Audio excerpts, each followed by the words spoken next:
सारे बॉर्डर पर अलर्ट कर दिया गया है और मैं इस वक्त अटारी बॉर्डर के पास बिल्कुल खड़ा हूं। यहां पर फोर्स की डिप्लॉयमेंट है और न सिर्फ यहां पर, बाकी आसपास के कई इलाकों में जो है वो डिप्लॉयमेंट की गई है। ये इलाका बिल्कुल शांत है, यहां पर कुछ लोग भी आ गए हैं। ये जो आज खबर सुनी उन्होंने कि यहां एयर स्ट्राइक हुई है, जरा हम उनसे भी बातचीत कर लेते हैं कि उनका क्या रिएक्शन है। यहाँ कुछ लोग टहलते टहलते मॉर्निंग वॉक करते हुए आ गए। जो एयर स्ट्राइक हुई है, क्या कहना आपका? धन्यवाद अर्पित करता हूं हमने देश के माननीय प्रधानमंत्री जी को, जिन्होंने देश की 140 करोड़ जनता के मन की बात को समझा, दिल के दर्द को समझा, उसके दर्द को समझा, उसके गुस्सा को समझा। और जिस तरह हमारी सशक्त सेनाओं ने अदम्य साहस और शौर्य के साथ पाकिस्तान में पल रहे आतंकवाद का विनाश करने का काम किया है, उसके लिए मैं सलाम करता हूं, मैं धन्यवाद अर्पित करता हूं हमारे देश की सरकार को। आज कहीं न कहीं जो शुभम की जिस तरह से शहादत पहलगाम, जी आज कहीं न कहीं शुभम को एक असली श्रद्धांजलि और एक कहा जाए शांति मिली। जी हाँ, बिल्कुल। आज हमारा परिवार जो इतने दिन से गम में था, आज हमारे परिवार ने रात के 2 बजे से कुछ हल्कापन महसूस किया है। जो दिल में हमारे दर्द था, उस दर्द में हमारे मलहम लगा है और निश्चित तौर पर मुझे ऐसा महसूस हुआ है कि शुभम की आत्मा को आज सच्चे तौर पे आज शांति मिली है, आत्मा को शांति मिली होगी। जहां पे भी आत्मा होगी उसने शांति का अनुभव किया होगा कि आज जिस तरह उसने देश के लिए बलिदान दिया था, उसका आज बलिदान व्यर्थ नहीं गया है। क्या कहना चाहेंगे सेना के लिए और सरकार से? सेना के लिए तो मैं बारंबार सेना को मैं सलाम करता हूं, मैं धन्यवाद देता हूं हमारे देश के तीनों सशक्त सेनाओं के वीर जवानों को, जिन्होंने देश की रक्षा के लिए, देश की अस्मिता के लिए अपने धर्म का पालन करते हुए पाकिस्तान में बैठे हुए आतंकवादियों के आकाओं को विध्वंस करके विनाश कर दिया है उन राक्षसों का। मैं सेना को बारंबार सलाम करता हूं और मुझे उम्मीद है कि आने वाले समय में भी अगर किसी तरह की गलत हरकत पाकिस्तान ने करने की कोशिश की तो विध्वंस कर देंगे, विनाश कर देंगे उस आतंकवाद के आका को। एक कहीं न कहीं एक विश्वास बढ़ा है सेना के प्रति, क्योंकि जिस तरह से आप लोग लगातार कार्रवाई की मांग कर रहे थे, जी, सरकार से मांग कर रहे थे, सरकार के प्रतिनिधि आपके पास आए थे, जी, कहीं न कहीं एक विश्वास भी बढ़ा है। जी हाँ, बिल्कुल।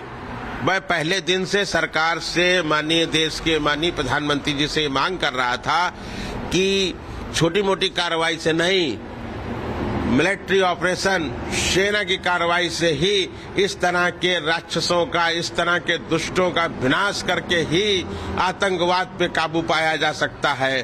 क्योंकि जिस भाषा को ये लोग समझते हैं, जिस भाषा में उनको जवाब देना चाहिए, आज उस भाषा में हमारे देश के प्रधानमंत्री जी ने जवाब दिया है, हमारे देश की सशक्त सेनाओं ने उनको जवाब दिया है। आज उन्होंने आतंकवाद के समूल नाश का शुरुआत कर दी है और निश्चित तौर पर मेरा मानना है कि अब आतंकवाद का समूल नाश ही करेंगे हमारे प्रधानमंत्री जी। देश सफाया होना चाहिए।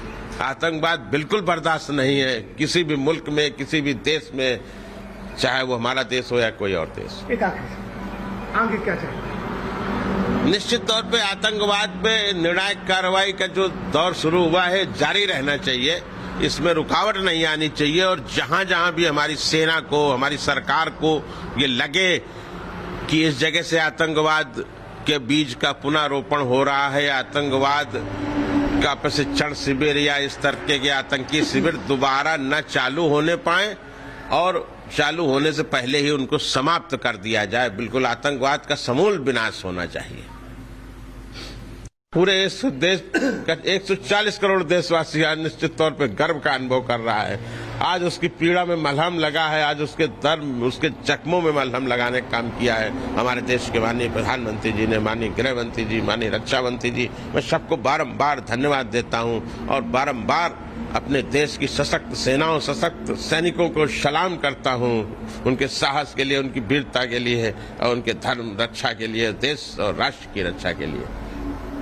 आज जिस तरह से भारत ने पाकिस्तान पर कार्रवाई की, जिस तरह की कार्रवाई चल रही है, अभी भी चल रही है। आप सुन रहे थे जिन्होंने अपने बेटे को खोया पहलगाम हमले में, और जो 28 लोगों की मौत हुई उनमें उनका बेटा शुभम भी था।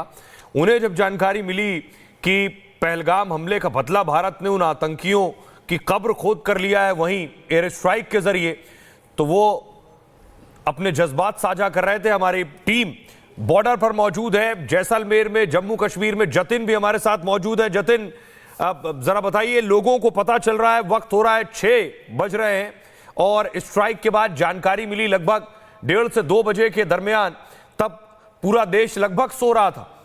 अभी सुबह हो रही है, लोगों को जैसे जैसे पता चल रहा है, सुबह के साथ लोगों को यकीन नहीं हो रहा, लोगों को तो लग रहा था आज मॉक ड्रिल करनी है।